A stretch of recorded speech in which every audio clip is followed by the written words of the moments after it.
Shops selling Chinese New Year goods in Singapore have cut down on overseas imports. They are expecting fewer events to take place during the pandemic.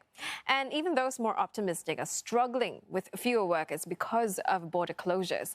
This comes as Singapore prepares to enter the third phase of its reopening. This nursery is already preparing for Christmas, though it says festivities are a lot more toned down from previous years. And it looks like it'll be the same for Chinese New Year, with Phase 3 still up in the air.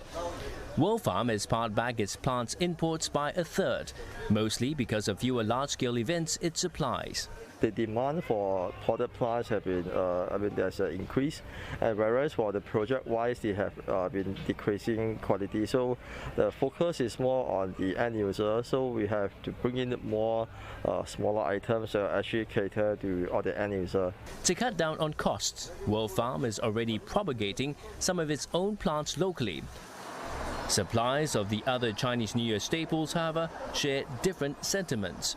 This bak kwa supplier says demand for the barbecued snack is still robust, with many already making orders to give them as gifts. But there's a catch.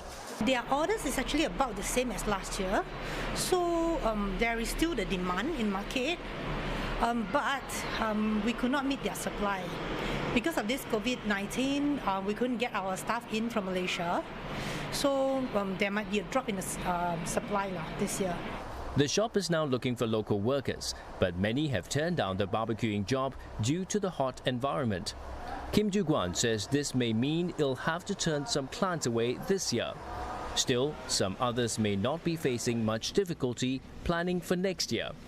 One wholesale fruit supplier and distributor thinks demand for mandarin oranges could be even stronger this time. They are more local, they are not able to go overseas, so they tend to buy more locally. Furthermore, they are not able to go to Malaysia to buy all the New Year goodie. So I presume this year the demand will be the same or slightly better.